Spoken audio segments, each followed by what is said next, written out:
सोचो एक बार कितनी बार तुमने कहा कल से बदलूंगा और फिर वही पुरानी जिंदगी जीते रहे। आज मैं तुम्हें वो 7 दिन का तरीका बताऊंगा जो तुम्हारे दिमाग को जड़ से साफ कर देगा और इस बार बदलाव सच में टिकेगा। इस वीडियो में मैं तुम्हें हर दिन का एक खास काम बताऊंगा। आज मैं तुम्हें वो 7 दिन का तरीका बताऊंगा, कुछ ऐसे राज बताऊंगा जो दुनिया के सबसे सफल लोग जानते हैं और एक ऐसा तरीका दिखाऊंगा जिससे तुम्हारा दिमाग 7 दिन में इतना शांत और तेज हो जाएगा कि तुम खुद हैरान हो जाओगे। तो पूरा वीडियो देखना, बीच में मत छोड़ना, क्योंकि सबसे जरूरी बात मैं आखिर में बताऊंगा। मेरा नाम नेपोलियन हिल है और मैंने अपनी पूरी जिंदगी इस एक सवाल का जवाब ढूंढने में लगाई कि आखिर कुछ लोग सफल क्यों होते हैं और बाकी सब बस सपने देखते रह जाते हैं। मैंने 500 से ज्यादा दुनिया के सबसे अमीर और सबसे बाद कामयाब लोगों से मिला, एंड्रू कार्नेगी से लेकर थॉमस एडिसन तक। और जो एक चीज हर बार सामने आई वो ये थी कि इन सब का दिमाग साफ था, शांत था, इनके अंदर कोई शोर नहीं था और यही उनकी असली ताकत थी। अब तुम सोच रहे होगे कि नेपोलियन भाई ये मेंटल डिटॉक्स क्या भला है, तो रुको मैं बताता हूं, लेकिन पहले मुझे एक बात पूछनी है। कमेंट में लिखो मैं तैयार हूं। अगर तुम सच में इन 7 दिनों को अपनी जिंदगी में उतारना चाहते हो, बस 2 शब्द, मैं तैयार हूं। और देखो कितने लोग तुम्हारे साथ इस सफर पर हैं। अब आते हैं असली बात पर। तुम्हारा दिमाग एक बगीचे की तरह है। मैंने ये बात अपनी किताब में लिखी थी और आज भी ये उतनी ही सच है। अगर बगीचे में अच्छे बीज नहीं बोए तो घास फूस खुद उगाती है। और आज का सोशल मीडिया, आज की रील्स, आज का व्हाट्सएप, आज की न्यूज, ये सब वो घास फूस है जो तुम्हारे दिमाग में हर तरफ फैल गई है। और जब दिमाग इस शोर से भरा होता है तो तुम कितना भी घोस्ट मोड करो, कितना भी 90 दिन का चैलेंज लो, वो टिकेगा नहीं, क्योंकि नींव कमजोर है। माइक्रोसॉफ्ट ने एक बार एक रिसर्च की थी जिसमें पाया गया कि इंसान की औसत एकाग्रता अब सिर्फ 8 सेकंड की रह गई है। 8 सेकंड, यानी एक सुनहरी मछली से भी कम। ये सुनकर हंसी आती है ना, लेकिन ये हंसी वाली बात नहीं है, क्योंकि ये तुम्हारे सपनों को मार रहा है। तुम एक काम शुरू करते हो, 10 मिनट बाद फोन उठाते हो, फिर वापस आते हो, फिर भूल जाते हो कि क्या कर रहे थे। ये मेंटल नॉइज है, दिमाग का शोर। और इसी शोर को साफ करने के लिए मैंने ये 7 दिन का प्रोटोकॉल तैयार किया है।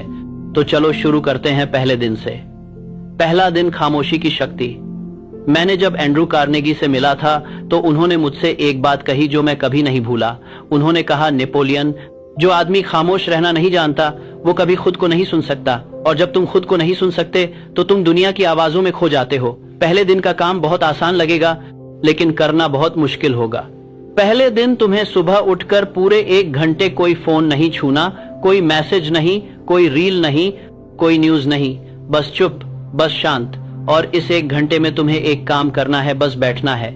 आंखें बंद करो, सांस लो और अपने दिमाग को देखो। जो भी विचार आए उन्हें आने दो, भगाने की कोशिश मत करो, बस देखो, बस कोरबाइला आशिया। अब मैं जानता हूं तुम सोच रहे हो, भाई ये तो मेडिटेशन है। हाँ, कुछ हद तक है, लेकिन ये उससे थोड़ा अलग है। ये ऑब्जर्वेशन है, निरीक्षण।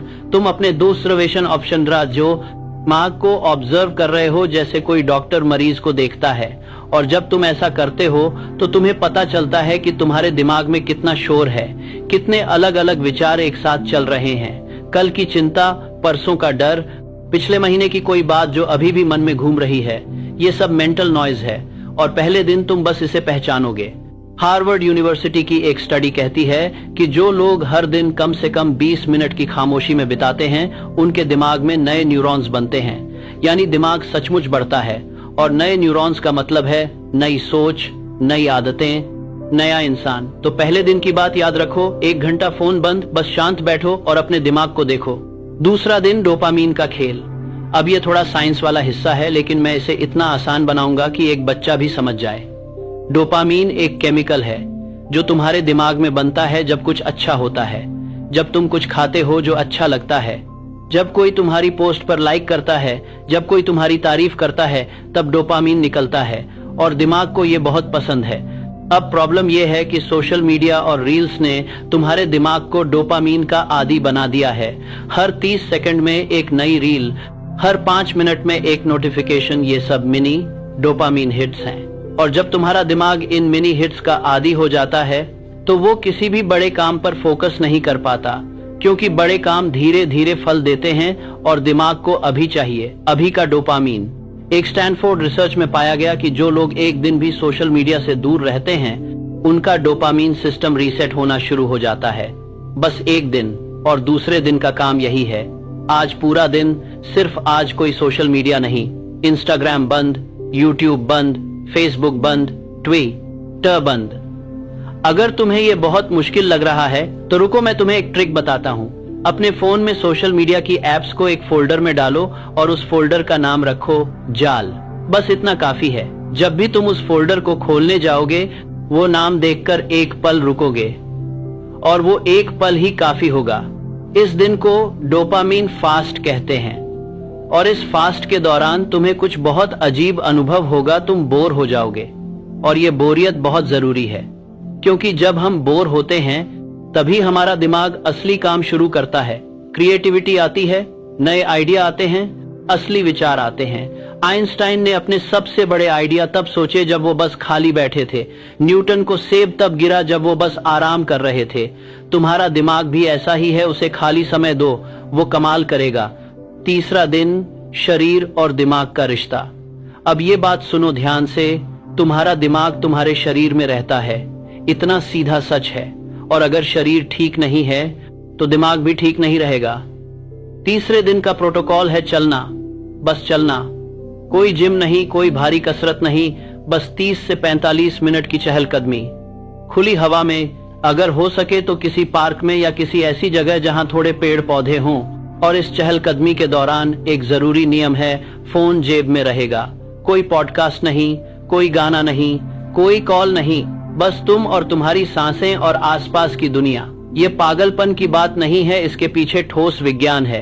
जब तुम चलते हो तो दिमाग में एक खास तरंग बनती है जिसे न्यूरो साइंटिस्ट थीटा वेव कहते हैं। और ये वही तरंग है जो तब आती है जब हम क्रिएटिव होते हैं, जब हम नई चीजें सोचते हैं, जब हम अचानक किसी समस्या का हल खोज लेते हैं। कई बड़े बड़े लेखक, कलाकार और वैज्ञानिक रोज चलते थे।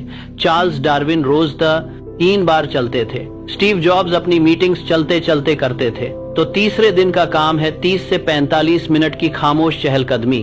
चौथा दिन, पढ़ाई का जादू। मैंने अपनी पूरी जिंदगी में एक चीज देखी, हर सफल इंसान पढ़ता है। वॉरेन बफेट अपने दिन का 80% समय पढ़ने में लगाते हैं। बिल गेट्स हर साल 50 किताबें पढ़ते हैं। और मेरे उस्ताद एंड्रू कार्नेगी ने तो एक बार कहा था कि उनकी असली दौलत उनके पुस्तकालय में थी, उनके बैंक में नहीं। चौथे दिन तुम्हें एक किताब उठानी है, लेकिन ध्यान रखो, कोई भी उपन्यास नहीं, कोई भी मनोरंजन वाली किताब नहीं। एक ऐसी किताब जो तुम्हें कुछ सिखाए। अगर तुम्हें समझ नहीं आ रहा कि कौन सी किताब पढ़ें, तो मैं तुम्हें 3 नाम देता हूँ। पहली, थिंक एंड ग्रो रिच, जो मैंने खुद लिखी है। दूसरी, एज अ मैन थिंकेथ, जो जेम्स एलन ने लिखी है। और तीसरी, द पावर ऑफ नाउ, जो एकाहार्ट टोले ने लिखी है। और पढ़ने का सही तरीका यह है, सिर्फ 20 से 30 पन्ने पढ़ो, ज्यादा नहीं। और पढ़ने के बाद 5 मिनट बस बैठो और सोचो कि जो पढ़ा उसमें से एक चीज जो तुम्हारी जिंदगी में लागू हो सकती है, वो क्या है। बस एक चीज। यही तरीका है जिससे पढ़ाई दिमाग में उतरती है। नहीं तो तुम किताब पढ़ोगे और एक हफ्ते बाद सब भूल जाओगे। अब एक मजेदार बात बताता हूँ। रीडिंग यानी पढ़ना दिमाग के लिए वही करता है जो जिम शरीर के लिए करता है। जब तुम पढ़ते हो तो दिमाग में नए कनेक्शन बनते हैं। न्यूरो साइंटिस्ट इसे न्यूरल प्लास्टिसिटी कहते हैं, यानी दिमाग खुद को बदल सकता है। और जितना ज्यादा तुम पढ़ते हो उतना ज्यादा ये बदलाव होता है। तो चौथे दिन एक अच्छी किताब के 20 से 30 पन्ने और 5 मिनट की चुप्पी में सोच। 5वां दिन, लिखने की ताकत। मैंने जब अपनी किताब लिखी थी तो मैंने एक अजीब चीज नोटिस की। जो बातें मेरे दिमाग में उलझी हुई थी, वो जैसे ही मैंने कागज पर लिखी वो साफ हो गई, जैसे धुंध हट गई। और ये सिर्फ मेरा अनुभव नहीं है, इसके पीछे भी विज्ञान है। जब तुम लिखते हो हाथ से, पेन से, कागज पर, तो दिमाग का वो हिस्सा एक्टिव होता है जो प्रॉब्लम सॉल्विंग से जुड़ा है। यानी लिखने से तुम्हारी समस्याएं सुलझने लगती हैं। और तुम्हारे जो डर हैं, जो चिंताएं हैं, जो ख्वाब हैं, जब वो कागज पर आते हैं तो वो असली लगते हैं। और जो असली लगता है उस पर काम हो सकता है। 5वें दिन तुम्हें एक काम करना है, एक कागज निकालो और 15 मिनट तक बिना रुके लिखो। क्या लिखो? कुछ भी जो दिमाग में आए। अपने डर, अपने सपने, अपनी परेशानियां, अपनी उम्मीदें, बस लिखते जाओ।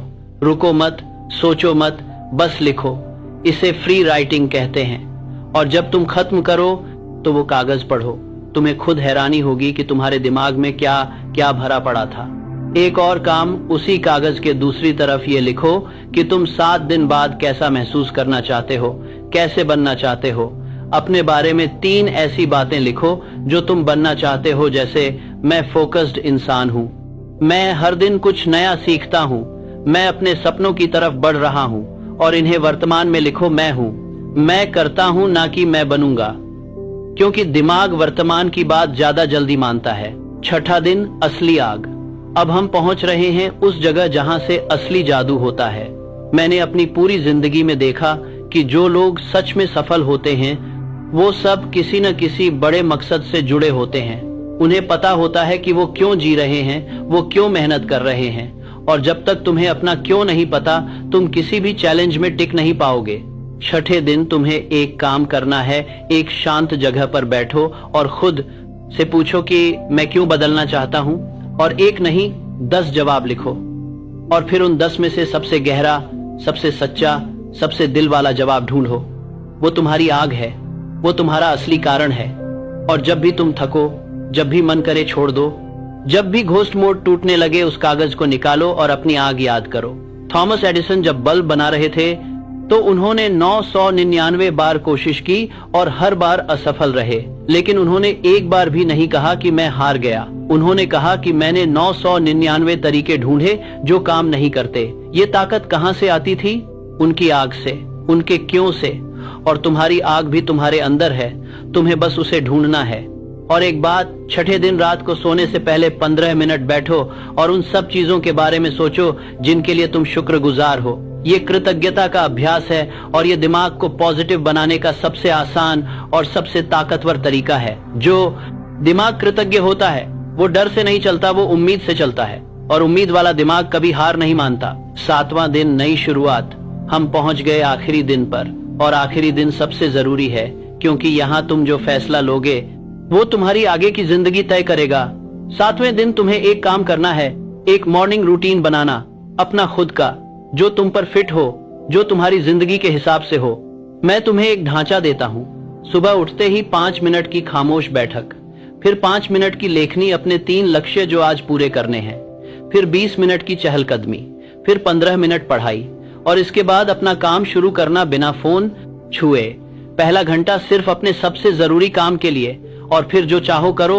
ये मॉर्निंग रूटीन सुनने में बहुत आसान लगती है, लेकिन जो इसे रोज करते हैं वो आंखों से बहुत आगे निकल जाते हैं, क्योंकि सुबह का पहला घंटा पूरे दिन का मिजाज तय करता है। अगर सुबह का पहला घंटा तुमने फोन चलाने में लगाया तो पूरा दिन बिखरा रहेगा। अगर वो घंटा तुमने अपने लिए लगाया तो पूरा दिन तुम्हारा रहेगा। और यहाँ एक ऐसी बात है जो बहुत कम लोग जानते हैं। सुबह उठने के पहले 20 मिनट में जो तुम सोचते हो वो सबसे ज्यादा तुम्हारे अवचेतन मन में उतरता है। यानी जो तुम सुबह सोचते हो वो तुम्हारा दिमाग दिन भर फॉलो करता है। अगर सुबह तुम किसी की लड़ाई की रील देखो तो दिमाग थोड़ा नकारात्मक रहेगा। अगर सुबह तुम अपने लक्ष्य लिखो तो दिमाग उन्हें पाने की कोशिश करेगा। ये जादू नहीं है, ये साइंस है, अवचेतन मन का विज्ञान। अब मैं तुम्हें एक और गहरी बात बताता हूँ, और ये शायद इस पूरी वीडियो की सबसे जरूरी बात है। ये 7 दिन तुम्हें तुरंत सफल नहीं बनाएंगे। कोई जादू नहीं होगा कि 7वें दिन सुबह उठे और सब बदल गया, नहीं। लेकिन ये 7 दिन तुम्हें एक ऐसी वीडियो की गाढ़ बुनियाद देंगे जिस पर तुम कुछ भी बना सकते हो। ये 7 दिन तुम्हारे दिमाग को उस शोर से मुक्त करेंगे जिसने तुम्हें अब तक रोक रखा था। और जब दिमाग साफ होगा तो रास्ते भी दिखेंगे। मैंने अपनी किताब में लिखा था, जो तुम सोचते हो वही तुम बन जाते हो। और ये उतना ही सच है जितना तब था, लेकिन इसे सच बनाने के लिए जरूरी है कि तुम्हारी सोच साफ हो। और इन 7 दिनों में हम यही करते हैं, अपनी सोच को साफ करते हैं, अपने दिमाग को उस शोर से बाहर निकालते हैं। एक बात और, इन 7 दिनों में तुम्हें कोई एक दिन ऐसा लगेगा जब सब छोड़ने का मन करेगा, जब लगेगा कि ये सब बेकार है, कि मुझसे नहीं होगा, कि क्या फर्क पड़ता है। और उस दिन, उसी दिन तुम्हें सबसे ज्यादा टिके रहना है, क्योंकि वो दिन असली परीक्षा का दिन है। हर बड़े बदलाव से पहले एक ऐसा पल आता है जब सब टूटता हुआ लगता है, लेकिन वो टूटना नहीं है, वो पुरानी आदतों का आखिरी विरोध है। और उस विरोध को पार करने वाले ही आगे जाते हैं। मुझे याद है जब मैं बहुत छोटा था और मेरे पास कुछ नहीं था, ना पैसा, ना नाम, ना कोई बड़ा मौका, लेकिन मेरे पास एक चीज थी, एक जलती हुई इच्छा कि मैं दुनिया को कुछ ऐसा दूंगा जो लोगों की जिंदगी बदल दे। और उस इच्छा ने मुझे उन रातों में टिकाए रखा जब सब छोड़ने का मन करता था। तुम्हारे पास भी वो इच्छा है, मैं जानता हूं, बस उसे पहचानो और उसे जलाए रखो। अब एक बड़ी बात, इन 7 दिनों के बाद क्या, मेंटल डिटॉक्स के बाद असली काम शुरू होता है। ये 7 दिन सिर्फ शुरुआत हैं। एक पट्टी हटाने जैसा, जब पट्टी हटती है तो जख्म भरना शुरू होता है, लेकिन जख्म भरने में वक्त लगता है। तो इन 7 दिनों के बाद तुम्हें अपना घोस्ट मोड शुरू करना चाहिए, 90 दिन का। और इस बार वो टिकेगा, क्योंकि अब तुम्हारा दिमाग साफ है, तुम्हारी आग जल रही है, तुम्हारी आदतें बन रही हैं। जानते हो एक बात जो कमाल की है, न्यूरोसाइंस कहती है कि एक आदत बनाने में औसतन 6 सप्ताह से 10 सप्ताह लगते हैं। यानी 90 दिन में तुम कोई भी नई आदत बना सकते हो जो पक्की हो जाए। और जब आदत पक्की होती है तो वो अपने आप चलती है बिना जोर लगाए। जैसे साइकिल चलाना एक बार सीख लो फिर कभी नहीं भूलते, वैसे ही जब अच्छी आदतें पक्की हो जाती हैं वो तुम्हारी जिंदगी का हिस्सा बन जाती हैं। और अब मैं तुम्हें एक ऐसी बात बताता हूं जो शायद कोई और नहीं बताएगा। सबसे बड़ी दुश्मन तुम्हारी खुद की आवाज है। वो आवाज जो कहती है तुमसे नहीं होगा, तुम बहुत छोटे हो, तुम्हें सबसे बड़ी दुश्मन, बस खुद की लाइफ करता हूं, तुम्हारे पास वक्त नहीं है, ये सब किताबी बातें हैं। मैं उस आवाज को लिमिटिंग बिलीफ कहता हूं, यानी वो विश्वास जो तुम्हें सीमित रखता है। और ये आवाज तुम्हारे दिमाग में इसलिए ये है क्योंकि किसी न किसी ने कभी तुमसे यही कहा था। शायद माँ ने, शायद बाप ने, शायद किसी दोस्त ने, शायद किसी टीचर ने, और तुम्हारे दिमाग ने उसे मान लिया। लेकिन वो झूठ है। और इन 7 दिनों में जब तुम खामोशी में बैठोगे, जब तुम लिखोगे, जब तुम पढ़ोगे, तब तुम उस झूठी आवाज को पहचान पाओगे। और जब तुम पहचान लोगे तो उससे लड़ सकोगे। और जब लड़ोगे तो जीतोगे, क्योंकि असली लड़ाई बाहर नहीं है, असली लड़ाई तुम्हारे अंदर है। और जो अपने अंदर जीत जाता है वो बाहर की दुनिया में भी जीतता है। मुझे याद है एक बार मैंने एंड्रू कार्नेगी से पूछा था कि उनकी सफलता का सबसे बड़ा राज क्या है। उन्होंने मुस्कुराते हुए कहा था, नेपोलियन, मैंने बस खुद पर भरोसा किया जब किसी और ने नहीं किया। और यही बात मैं तुम्हें भी कहना चाहता हूँ, खुद पर भरोसा करो। तुम्हारे अंदर वो ताकत है जो तुम्हें नहीं पता। इन 7 दिनों में उस ताकत को जगाओ। अब चलते हैं इस पूरी बात को एक जगह समेटने की तरफ। पहला दिन खामोशी, 1 घंटा फोन बंद, बस शांत बैठो और अपने दिमाग को देखो। दूसरा दिन डोपामीन फास्ट, पूरे दिन कोई सोशल मीडिया नहीं, अपनी बोरियत को गले लगाओ। तीसरा दिन चहलकदमी, 30 से 45 मिनट, फोन जेब में, बस चलते रहो। चौथा दिन पढ़ाई, एक अच्छी किताब के 20 से 30 पन्ने और 5 मिनट की चुप्पी में सोच। पांचवा दिन लिखाई, 15 मिनट फ्री राइटिंग और अपना मैं कौन बनना चाहता हूँ लिखो। छठा दिन अपनी आग ढूंढो। अपने साथ करते हैं तुम्हें में जान देखे, 10 क्यों लिखो और रात को कृतज्ञता का अभ्यास करो। 7वां दिन अपनी मॉर्निंग रूटीन बनाओ और उसे जिंदगी का हिस्सा बनाओ। ये 7 दिन छोटे लगते हैं, लेकिन जो लोग इन्हें पूरे दिल से करते हैं उनकी जिंदगी बदल जाती है। और मैं यहाँ तुम्हें झूठी उम्मीद नहीं दे रहा, मैं वो बात कह रहा हूँ जो मैंने सैकड़ों सफल लोगों में देखी है, जो मैंने खुद अनुभव किया है, जो विज्ञान ने साबित किया है। एक आखिरी बात, और ये सुनो बहुत ध्यान से, तुम इस वीडियो को देखने के बाद 2 काम कर सकते हो। एक, बस कह सकते हो वाह बढ़िया था और वापस चले जाओ। और 2, अभी इसी वक्त फैसला कर सकते हो कि आज से मैं शुरू करता हूं और मैं तुमसे दूसरा ही मांग रहा हूं, क्योंकि ज्ञान अकेला कुछ नहीं करता, ज्ञान और कार्य मिलकर जिंदगी बदलते हैं। तो अभी कमेंट में लिखो 7 दिन मेरी नई शुरुआत, और कल सुबह उठते ही पहला काम करो, फोन रखो, चुप बैठो और अपने दिमाग को सुनो। तुम्हारे अंदर वो इंसान है जो तुम बनना चाहते हो, बस उसे बाहर आने दो। और वो बाहर तभी आएगा जब तुम उस शोर को बंद करोगे जो उसे दबाए बैठा है। ये 7 दिन वो चाबी हैं और ताला तुम्हारे हाथ में है।